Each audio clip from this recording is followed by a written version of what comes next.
고린도 후서 1장 1절로 10절 말씀입니다. 고린도 후서 1장 1절로 10절 말씀 우리 다 같이 봉독한 후에 하나님을 의지하여 신뢰하라. 하나님을 의지하여 신뢰하라. 하나님을 의뢰함에 대해서 말씀 증거하겠습니다. 고린도 후서 1장 1절에서 10절 말씀 우리 천천히 다 같이 봉독합니다. 시작. 하나님의 뜻으로 말미암아 그리스도 예수의 사도된 바울과 및 형제 디모데는 고린도에 있는 하나님의 교회와 또 온 아가야에 있는 모든 성도에게 하나님 우리 아버지와 주 예수 그리스도로조차 은혜와 평강이 있기를 원하노라. 찬송하리로다. 그는 우리 주 예수 그리스도의 하나님이시요 자비의 아버지시요 모든 위로의 하나님이시며 우리의 모든 환난 중에서 우리를 위로하사 우리로 하여금 하나님께 받는 위로로서 모든 환난 중에 있는 자들을 능히 위로하게 하시는 이시로다. 그리스도의 고난이 우리에게 넘친 것 같이 우리의 위로도 그리스도로 말미암아 넘치는도다. 우리가 받는 환난 받는 것도 너희의 위로와 구원을 위함이요 혹 위로받는 것도 너희의 위로를 위함이니 이 위로가 너희 속에 역사하여 우리가 받는 것 같은 고난을 너희도 견디게 하느니라. 너희를 위한 우리의 소망이 견고함은 너희가 고난에 참여하는 자가 된 것 같이 위로에도 그러할 줄을 알미라. 형제들아, 우리가 아시아에서 당한 환난을 너희가 알지 못하기를 원치 아니하노니 힘에 지나도록 심한 고생을 받아 살 소망까지 끊어지고 우리 마음에 사형 선고를 받은 줄 알았으니 이는 우리로 자기를 의뢰하지 말고 오직 죽은 자를 다시 살리시는 하나님만 의뢰하게 하심이라. 그가 이같이 큰 사망에서 우리를 건지셨고 또 건지시리라. 또한 이후에라도 건지시기를 그를 의지하여 바라노라. 아멘. 오늘 10월 마지막 주일입니다. 일반 사람들은 할로윈이라고 하는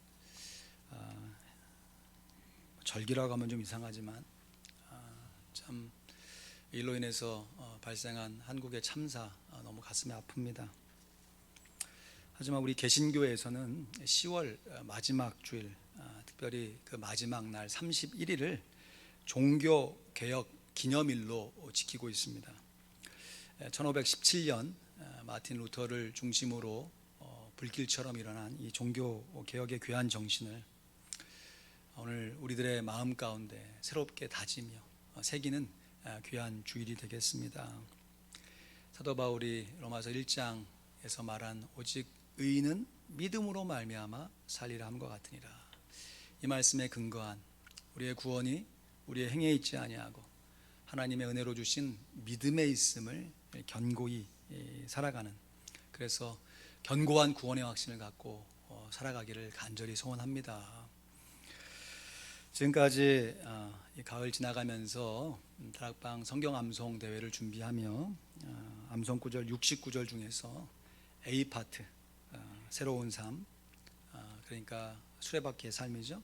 중심 되신 그리스도, 그리스도께 순종, 그리고 말씀, 기도, 교제 전도, 이 부분에 대해서 또 이 증거에 대해서 그리스도를 전파함, 이 부분에 대해서 6가지 주제가 있지만 이걸 2개씩 좀 묶어가지고 우리의 죄인된 진단, 죄의 삭은 사망이고 한번 죽는 것은 사람에게 정하신 이 상황 속에서 우리가 예수 그리스도를 영접함으로 구원을 얻는, 사람이 구원이 행위에 있지 아니하고 믿음에 있음을 우리가 살펴보면서 그렇게 하나님을 알아가고 예수님과 동행하는 삶이 바로 영생임을 우리가 함께 말씀을 통해 상고했습니다. 이렇게 우리의 죄인된 모습, 또 예수 그리스도를 영접하여 영생을 소유해 가는 것이 바로 구원의 확신을 견고하게 다져가는 신앙생활입니다. 예수님을 처음 믿어서 신앙생활하게 된 성도들은 반복되는 신앙생활 가운데 자연스럽게 구원의 확신이 무엇인가 라는 것을 배워가기 시작하는 것이에요. 그리고 그 반복되는 신앙생활을 통해서 전에는 누가 조금만 뭐라 그러면 흔들렸던, 당신 지금 죽으면 천국 갈 수 있어? 그러면 이런 내 모습을 어떻게 천국을 봐? 그러니까 자기 행위 중심으로 계속 생각했던 신앙의 생각들이 이제 나의 행위도 중요하지만 구원이 행위에 있지 아니하고 구원받은 사람으로서 행위롭게 살아야 한다, 선행하며 살아간다는 것을 정립해 가면서 이제 누가 뭐라고 해도 말씀에 근거한 구원의 확신, 그러니까 견고한 구원의 확신을 배워가는 것입니다. 그리고 이렇게 구원의 확신이 견고해진 성도들은요, 이 또 정말 자연스러운 신앙의 결과물인데 오직 하나님만 의뢰하여 살아가게 되는 줄로 믿습니다. 하나님을 의뢰한다는 것, 하나님을 의지하여 신뢰하는 신앙생활을 한다는 것이에요. 그래서 여러분 돌이켜 보세요. 우리가 엄마 뱃속부터 예수 믿는 분도 계시겠지만 대부분 어떤 계기가 있어서 예수 믿기 전과 예수 믿기 이후의 삶으로 여러분 구분해 보실 수 있잖아요. 예수 믿기 전에는 예수 뭐하러 믿냐, 이 세상이 그냥 있는 거지, 말 그대로 자연, 스스로 자해 기인할 연, 스스로 반복돼서 되는 거지. 봄이 오면 여름이 오는 거고, 여름 오면 가을 되고, 이렇게 되면 낙엽 떨어지고 또 겨울 되는 거지. 이게 무슨 하나님의 섭리고 신의 움직임이냐, 그냥 자연스럽게 자연이 된 것이야. 그러니까 이 자연스럽게 된 것 위에 한번 그냥 살아가는 주변의 사람들 바라보면서 내 인생을 어떻게 살 것이냐, 한번 남보란 듯이 한번 살아보는 게 성공 아니냐. 그래서 경쟁적으로 살아갈 수밖에 없는 인생 속에서 다른 사람 제껴내고 내가 앞서가면 그게 성공 아니냐, 이러한 인생관을 갖고 살아가는 것이 지극히 자연스럽고 당연한 것이라고만 생각했습니다. 그랬는데 그 상황 속에서 내 주먹을 믿고 살지, 눈에 보이지 않는 신을 믿느니 했던 사람이 예수 그리스도를 통해서 믿음을 갖게 되면, 여러분 신약이 믿어지면, 신약의 예수 그리스도가 믿어지면 구약의 하나님의 창조가 믿어지게 되는 줄로 믿습니다. 이게 순서예요. 정말 우리가 하나님의 창조가 처음에는 안 믿어졌다가 예수 그리스도의 구원을 통해 다시금 창조를 바라보면 이게 믿어져요. 자연스럽게 믿어집니다. 그래서 이게 자연스럽게 굴러가는 것처럼 육신으로는 보이지만 영안으로, 눈으로 보면 이게 하나님의 섭리구나, 하나님의 정말 은혜구나 라는 것이 조금씩 삶 속에서 경험되어져 옵니다.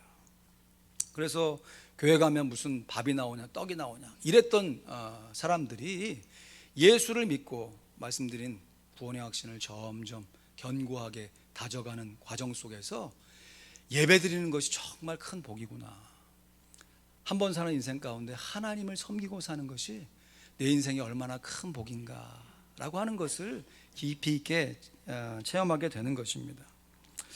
오늘 본문 말씀은 신앙생활하면서 그 누구보다도 제가 말씀드린 이러한 신앙의 과정을 처음부터 끝까지 다 겪었던, 그러면서 견고한 구원의 확신을 가지고 누구보다도 하나님을 의뢰하며 살았던 사도 바울의 일종의 다짐과 같은 결단이라고 볼 수 있어요.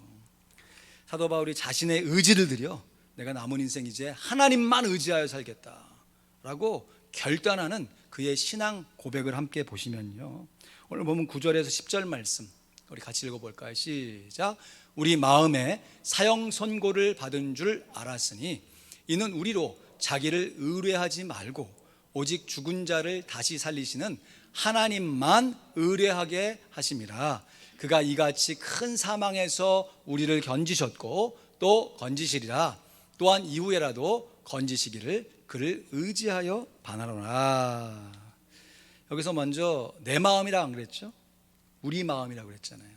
1차적으로는 이 고린도서를 보내고 있는 사도 바울과 그의 제자 디모데를 가리키고요, 또 뿐만 아니라 사도 바울과 함께 사역했던 여러 동역자들의 마음을 함께 담아서 얘기하는 것이죠.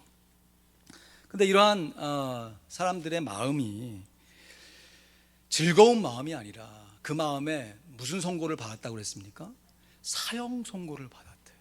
여러분 우리가 살면서 사형 선고 받으면 안 되겠습니다.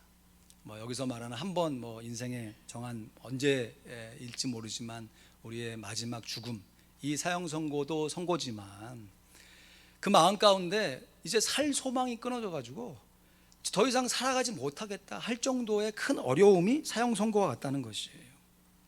그래도 예수 믿기 때문에 당하는 이런저런 어려움들이 있지요. 봉사하면서 또 한 사람 섬기면서 왜 나만? 이런 생각들이 들긴 하지만 사도 바울은요 그 정도가 아니라 진짜 사도 바울뿐만 아니라 함께 동역하는 모든 사람들이 그 마음에 사형 선고를 받은 것 같은 큰 어려움에 사로잡혔다는 것이에요. 그런데 그렇게 사형 선고를 받았는데 이는 왜냐하면 우리로 자기를 의뢰하지 말고 오직 죽은 자를 다시 살리시는 하나님만 의뢰하게 하심이라 고백하고 있어요. 그러니까 여기서 받은 사형 선고가 좋은 것입니까? 나쁜 것입니까? 애매하죠, 그죠? 일단 사형 선고 자체는 나쁘잖아요. 그러나 이 사형 선고로 인해서 하나님을 의뢰하게 되니까 결과적으로 이 사형 선고가 유익함이 될 수 있다라고 하는 것이에요. 로마서 8장에 보면 사도 바울이 아무도 그리스도 하나님의 사랑에서 끊을 수 없다 이렇게 고백하면서 그 아무것도가 뭐냐라고 하는 것을 그 전 구절에 35절에 36절에 이렇게 고백하고 있어요.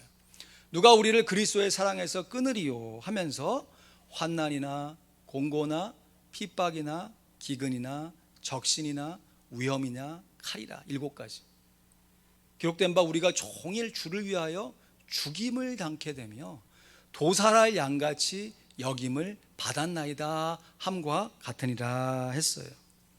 여러분 그냥 단어의 나열이 아니라 실제 사건의 경험을 기록한 것이지요. 우리로 볼 때는 그냥 문장의 단어로 보이지만 이걸 실제로 겪었던 사도 바울의 입장에서는 진짜 죽임을 당케 되고 사형 선고를 받은 것 같은 큰 마음의 어려움을 겪었다는 것이에요. 사랑하는 성도 여러분, 사도 바울도 예수를 믿고 이러한 삶의 어려움에 처했다면 우리가 예수를 믿고 이런저런 삶의 어려움에 처한 것이 당연한 것임을 받아들이시기를 주님의 이름으로 축원드립니다. 받아들일 뿐만 아니라 사도 바울은 내가 이 일로 인해서 오히려 그리스도의 사랑에서 이런 것들이 나를 끊을 수 없다. 오히려 예수 그리스도의 사랑을 더 깊이 있게 확인하는 기회를 삼은 것이에요. 그래서 우리가 찬송가 383장 보면 환난과 핍박 중에도 성도는 신앙 지켰네 이 신앙 생각할 때에 슬픔이 충만합니까? 기쁨이 충만하도다 성도의 신앙 따라서 죽도록 충성하겠네. 사실 우리가 죽도록 충성하는 거 우리의 의지와 결심으로 턱없이 부족하죠. 우리로 하여금 충성할 수 있도록 하나님께서 우리를 도와주시기 때문에 우리가 결과적으로 죽는 데까지 충성하게 됨을 믿으시길 주님의 이름으로 축원드립니다. 그런데 그 과정을 살펴보면 그냥 우리의 마음에 충성을 다해라, 너 열심히 한번 살아봐, 이런 것들을 통해서도 끝까지 충성하지만 그 시작이 뭐냐? 충성하기 어려운 환경이 내게 닥치는 것이에요. 환난이 닥치고 공고하고 핍박을 닥치고 기근, 먹을 게 없고 적신 헐벗고 위험스러운 일들이 우리 가운데 펼쳐지는 것입니다. 우리가 미국 살면서 뭐 이러한 환경적인 큰 어려움은 없다 할지라도 우리의 감정적으로 그러한 어려움에 처해질 수 있다고 하는 것이죠.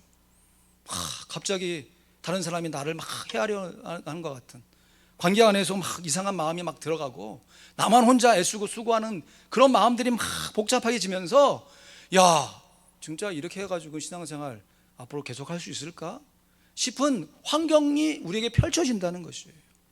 근데 중요한 것은 그러한 어려움이 고난 자체로만 끝나면 그냥 상처로만 끝나죠.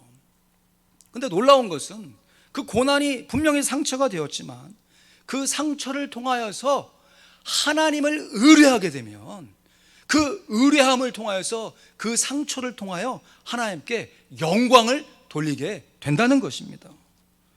성도이기에 받는 핍박과 환난이 있어요.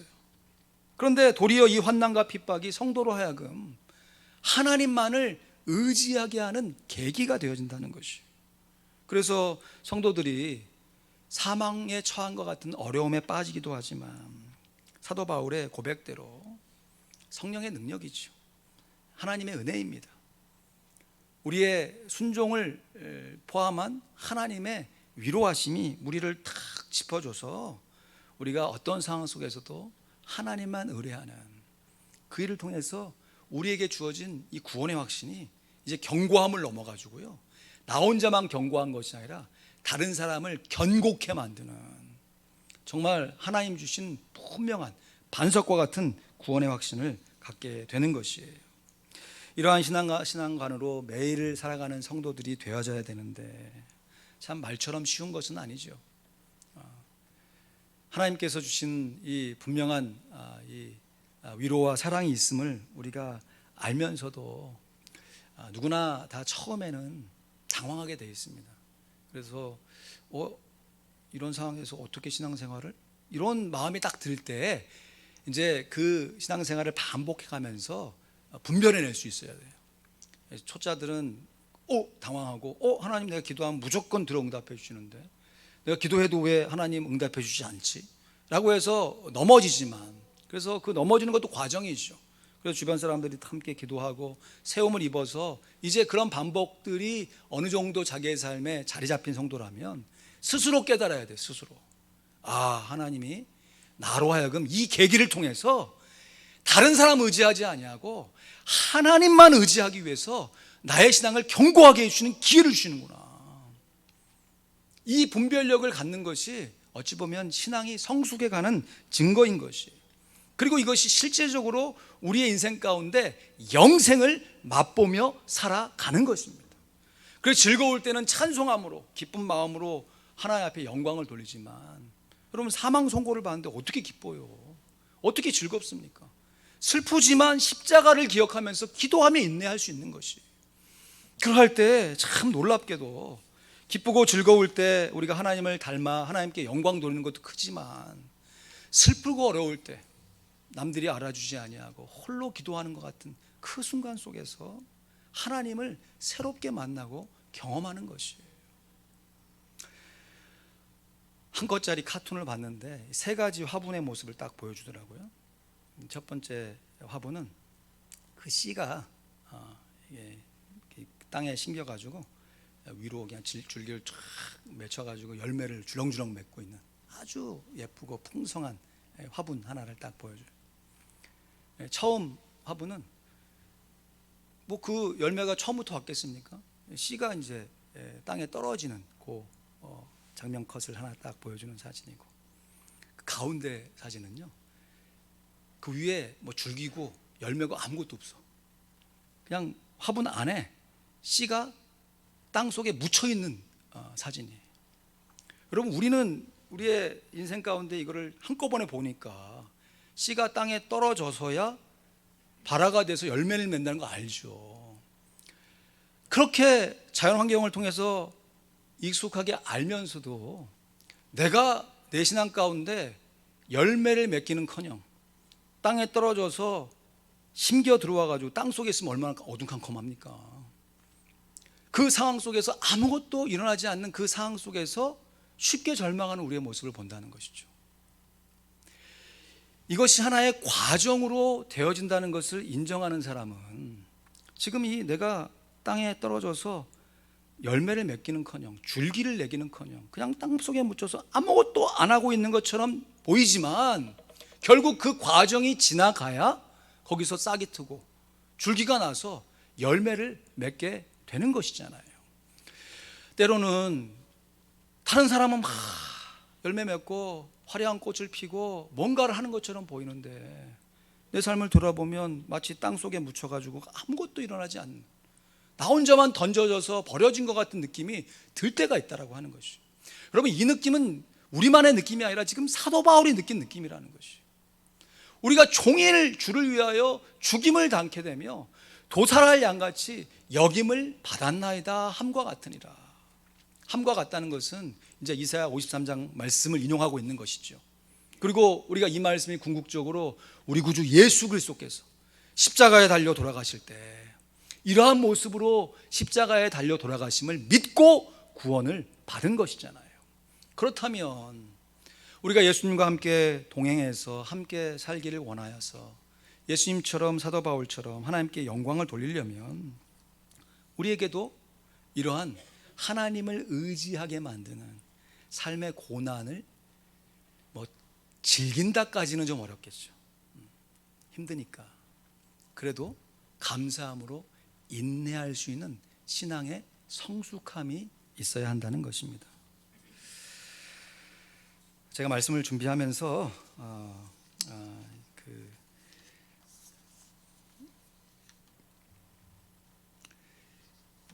하나님을 의뢰하여서 자기의 인생 가운데 큰 어려움이 있었지만 그 어려움을 그냥 어려움으로 끝나지 아니하고 정말 하나님만 의뢰함으로 또 다른 차원의 신앙의 모습, 신앙의 삶을 살았던 우리 두 사람을 좀 소개해 주려고 하는데요. 한 분은 제가 책으로 만난 남자분이고 또 한 분은 제가 직접 만난 여성분입니다. 첫 번째 소개해 드릴 분은 이 죽음의 수용소라고 하는 이 책으로 만난 빅터 프랭클린이라고 하는 분인데요. 제가 교육학을 공부하면서 나름 이제 심리학에도 좀 관심이 있어서 여러 가지 이제 심리학적인 책을 읽으면서 이분이 이제 제시한 심리학 이론이 있습니다. 로고 테라피라고 하는데 로고라고 하는 것은 이제 로고스 하나님의 말씀이잖아요. 말씀 테라피라고 볼 수 있고 이게 하나님의 말씀의 이 소극적인 좁은 의미를 넘어서 우리에게 인생의 의미를 되찾아주는, 그러니까 사람이 아무리 힘들고 어려워도 그 사람은 왜 살아가느냐, 그 인생의 의미를 깨닫게 되면 그 어려움과 그 고난을 스스로 이겨낼 수 있는 힘을 얻게 된다라고 하는 것이에요. 근데 이게 이분이 그냥 머릿속으로만 생각한 것이 아니라 이분이 원래로 잘 이렇게 생활하시던 사회인이었는데 2차 세계대전이 발발하면서 1944년에 10월입니다. 그때 아우슈비츠 이 포로 수용소로 유대인이라는 이유만으로 끌려가게 됩니다. 그리고 이제 1945년도에 이제 8.15 광복이 있기 전에 이제 그 4월 달 정도에 이미 유럽은 이제 전세가 역전돼 가지고 이제 포로에서 막 이제 해방이 되어지는 그런 일들이 벌어졌었어요. 근데 안타깝게도 그 한 해 겨울을 너무너무 혹독하게 보내면서 아내도 잃고 부모, 형제를 여동생만 제외하고 다 잃어버리게 됩니다. 그 포로 수용소에서 겪었던 경험을 이제 그 이듬해 1946년에 자전적으로 이렇게 쓴 책이 이 죽음의 수용소여서라고 한국말로 번역된. 근데 영어 제목은 이게 아니에요. 영어 제목은 Man's Search for Meaning. 사람은 의미를 추구하는 존재다라고 하는 제목의 책을 썼어요. 그러면서 자신이 이제 비인간적으로 동물처럼 막 학대당하면서 경험했던, 그러면서 야, 사람이 사람을 이렇게 괴롭힐 수 있고 사람이 이렇게 비천한 데까지 처할 수 있구나라는 것을 스스로 경험하면서 인생의 목적이 무엇이냐, 다시 말해 내가 왜 사냐 하는 그 물음을 계속해서 던지면서 내가 살아갈 이유를 하나님에게서 찾는 것이죠. 그러면서 그것을 견디면서 실제로 자기의 식구들이 죽어나가는 것을 바라보면서 얼마나 가슴이 아팠겠어요. 그러면서 이제 해방이 되어서 자유의 몸이 되었을 때 내가 이렇게 어려움 가운데서도 삶을 살아가는 이유는 로고스, 말씀, 인생의 의미가 있기 때문이다 하는 것을 스스로에게도 적용할 뿐만 아니라 책을 통해서 많은 사람들에게 큰 반향을 일으켰습니다. 일반적으로 심리학 하면 그 안에 있는 옛날의 상처, 그것이 골마 터져가지고 나타나는 기이한 행동들, 뭐 이런 것으로 다 해석하잖아요. 그래서 자아의식이 있고 무의식이 있고 뭐 여러 가지 얘기를 하는데, 물론 다 참고하면 합니다. 그래서 우리의 인생을 어떻게 살 건데, 이분은 자기의 삶을 통하여서 인생에 의미가 있어야 한다라는 것을 분명히 강조하고 그 자신의 이론을 자기의 삶을 통해서 펼쳐 보였던 것이죠. 또한 한 분은 제가 직접 만난 여성분인데요, 지선아 사랑해라고 한 책으로 유명한 이지선 자매님입니다. 한 10여 년 전쯤에 캘리포니아에서 만났는데요, 설교 시간에도 몇 차례 인용했던 기억이 나고요. 교통사고로 인해서 이 전신이 화상을 입는 엄청난 이 부상을 경험합니다. 회복되는 데만도 수년이 걸리고, 만나가지고 이제 그때도 이제 스마트폰 이제 지금처럼 발달하지 않았지만 뭐 블랙베리 같은 뭐 그렇게 그런 폰 같은 거 있었을 때거든요. 그때 이분이 스마트폰을 사용하는데 이 손가락이 다 뭉그러서 없어요. 엄지 손가락 2개 있는 거예요. 근데 얼마나 빨리 해결하는지, 그래서 밝게 웃으면서 하나님이 저를 위해서 스마트폰을 개발하신 것 같다고. 우리도 사실 스마트폰 사용할 때 10손가락 다 사용하는 사람 없잖아요. 한두 손가락 하잖아요. 사람이 공평하신 하나님이라고 하면서 농담 삼아 이렇게 웃는데 참 짠하기도 하고, 참 이 조그만 가냘픈 이 여성 안에 어떤 이런 거인과 같은 믿음이 있는가 싶기도 했어요. 그래서 이분의 간증집 같은 걸 이렇게 쭉 이렇게 찾아서 읽어보니까 이분의 부모님이 참 신앙생활을 잘하셨더라고요. 교회 한 교회를 꾸준하게 섬기시면서 이 사고가 일어났을 때 그때 섬기는 그 목사님이 이런 말씀을 하셨대요. 이때를 위한 믿음입니다. 우리의 믿음이 고난을 겪었을 때 그 고난을 이겨낼 수 있는 믿음이라는 것이죠. 그래서 이때를 위한 믿음이구나. 내가 지금까지 새벽 기도하고 말씀 읽고 지금까지 애쓰고 수고했던 게 지금 이 고난을 이겨낼 수 있는 믿음이구나 라는 걸 붙들고 온 가족이, 온 교회가, 알고 있는 사람들 다 뭉쳐서 열심히 기도했다는 거죠. 그렇다고 해서 뭐 그 다음날 갑자기 뭐 3살이 돋고 뭐 이렇게 건전한 몸이 된 건 절대 아니죠. 그 지리한 과정을, 치료의 과정을 수십 번 걸치는 이 피부 이식, 뭐 수술 거치면서 이제 그것을 거치고 나서 어느 정도 생활하게 되자 이분이 이제 미국으로 유학을 온 거예요. 그래서 캘리포니아에서 만난 거예요. LA에 있을 때 미랄 선교단에 이제 소속이 돼가지고 어려운 사람들을 참 많이 도왔어요. 그러면서 집회를 나가서 얻는 수익금을 가지고 장애우들 돕고, 지금은 제가 알기로는 학위를 잘 마치고 한국의 사회복지학과 교수님으로 지금 여러 사람들에게 큰 유익을 끼치고 있는 줄로 알고 있어요. 여러분, 교통사고 일어나서는 안 되겠죠. 여러분, 삶의 어려움들 당해서는 안 되겠죠. 그러나 그것이 발생되어지고 우리가 그것을 실제로 또 경험하는 인생을 살고 있잖아요. 누구는 뭐 좋아서 사고를 경험합니까? 누가는 예상을 해서 그것을 경험하니까 그걸 사고라고 합니까? 원치도 않고 예상치도 못했던 일들이 내게 닥쳐지는 것이죠. 근데 그때 그 고난이 그냥 고난 자체로만 그대로 있으면 상처로 그냥 끝내버리는 인생, 죽을 수밖에 없는 인생이 그냥 죽는 인생으로 끝나는 것이에요. 근데 하나님을 경험하며 영생을 맛보는 성도들의 이 보편적인 특징은 뭐냐면, 처음에는 당황스러워요. 힘드니까, 예상치 못했으니까. 그럼에도 그 땅 속에 씨앗이 묻혀져서 아무것도 일어나지 않는 것 같은 그 참 인내의 시간들을 지나가면서 자기도 모르는 사이에 내 안에 있는 생명의 싹이 움트기 시작하는 것이에요. 할렐루야. 그러면서 그 쌓여진 그것이 자라나서 주변 사람들에게 열매로 나타나게 되어지는 것이죠. 제가 이번 설교를 준비하면서 사도 바울의 심정이 어땠을까 하고, 뭐 바울 서신을 다 읽지 못했지만 고린도 후서 말씀을 몇 차례 그냥 처음부터 끝까지 중간에 쉬지 않고 쭉 읽어봤습니다. 그랬더니 사도 바울이 아까 로마서 8장에서 말씀했던 그런 종류의 뭐 신세한탄이라면 신세한탄이고, 신앙 안에서의 자기 간증을 3번이나 반복하더라고요. 3번.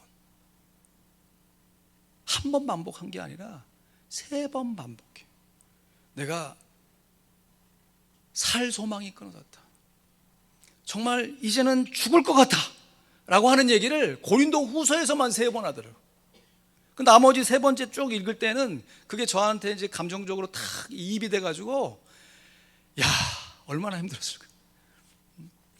얼마나 힘들었으면 3번이나 표현은 다르지만 동일한 얘기를 하고 있을까. 오늘 본문 8절에도 바울이 이렇게 자기의 어려움을 얘기하죠. 형제들아, 우리가 아시아에서 당한 환난을 너희가 모르기를 원치 아니하노니 힘에 겹도록 심한 고난을 당하며 살 소망까지 끊어지게 되었다. 결론적으로는 하나님을 의뢰하는 거지만 그 과정적으로는 고난을 당하여서 그 고난이 내가 감당하기에는 너무 힘에 부치는 고난이었고, 그로 인해서 이제는 그만 되었다, 여기까지다 싶은 살아가는 소망까지 끊었다. 그런데 놀라운 것은 바울이 여기서만 그냥 끝냈다면, 고난으로 그냥 상처받고 끝나고 우리에게 아무런 교훈을 못 줬을 거 아니에요. 그런데 놀랍게도 그렇게 3번이나 자기의 어려움을 얘기하면서 반드시 반전이. 그럼에도 불구하고 하나님이 나에게 은혜를 베풀어 주셨다. 그 유명한 구절이 고린도후서 12장 고백 아니에요? 나의 나된 것은 오직 하나님의 은혜로 된 것이다. 내가 살아갈 소망이 없지만, 그래서 하나님 앞에 간구했는데 별로 되어지는 삶의 모습은 없어 보여도 내 은혜가 내게 족하다 하는 음성을 하나님이 듣고, 바울이 새롭게 또 하나님을 바라보게 되는 그 결심, 그것이 이 고린도후서의 서론이자 결론인 오늘의 본문 가운데 있습니다. 오늘 본문 3절에서 5절 말씀, 여러분 사도 바울의 신앙 고백은 한번 보지 마시고 우리 각자의 신앙의 모습으로 한번 정립해 보시면서 같이 천천히 봉독하시죠. 시작. 찬송하리로다. 그는 우리 주 예수 그리스도의 하나님이시요 자비의 아버지시요 모든 위로의 하나님이시며 우리의 모든 환난 중에서 우리를 위로하사 우리로 하여금 하나님께 받는 위로로서 모든 환난 중에 있는 자들을 능히 위로하게 하시는 이시로다. 그리스도의 고난이 우리에게 넘친 것 같이 우리가 받는 위로도 그리스도로 말미암아 넘치는도다. 아멘. 지지난주 수요일에 우리 수무원 글로벌 섬기는 이상일 목사님, 비록 줌이지만 오셔서 말씀 나누면서 사사기 2장에 기록된 왼손잡이 에훗, 또 그 에훗이 베냐민 지파 오른손의 아들들의 후예다라는 것을 얘기하면서 왼손잡이로 오른손잡이의 이 족속에 살면서 얼마나 많은 상처와 어려움이 있었을까, 합리적인 상상을 추측을 하면서 본인이 자라왔던 어려운 환경들, 그럼에도 그것을 딛고 오늘 이렇게 사역을 하고 수 있는 감사한 마음 함께 나누면서 제목이 약한 자로 강하게 였어요. 그러면서 이 영어권 사역자니까 이렇게 이야기할 수 있죠. 참 멋진 구절로 이 설교를 정리하는데, 여러분 우리들이 wounded 킬러로 살 것입니까? 아니면 wounded 힐러로 살 것입니까? 라임이 맞죠. 킬러와 힐러. 근데 wounded이란 말이 상처 입었다는 거거든요. 상처 입었다. wounded.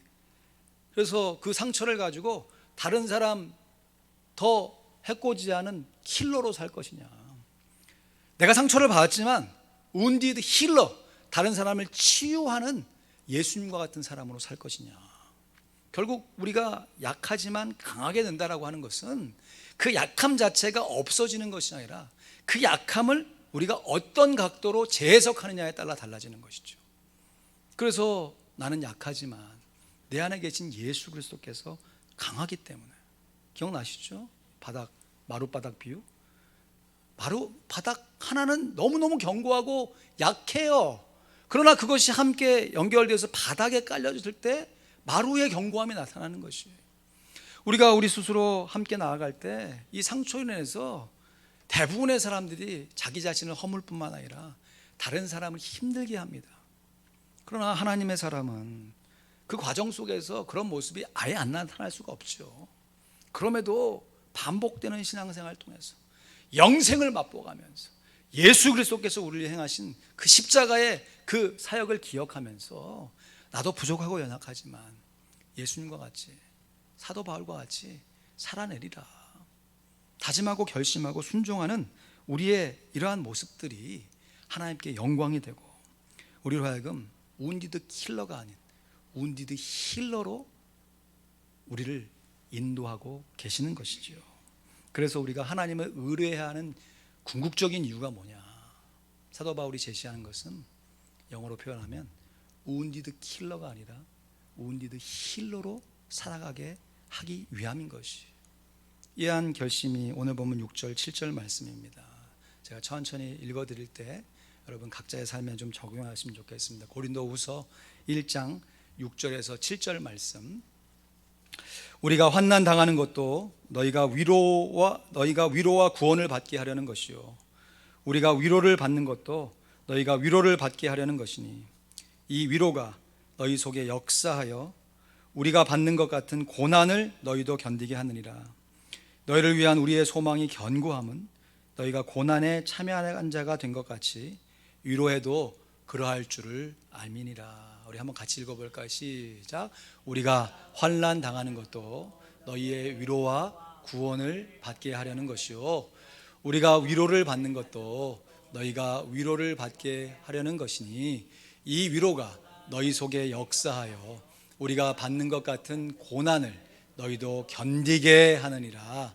너희를 위한 우리의 소망이 견고함은 너희가 고난에 참여하는 자가 된 것 같이 위로해도 그러할 줄을 알미니라. 아멘.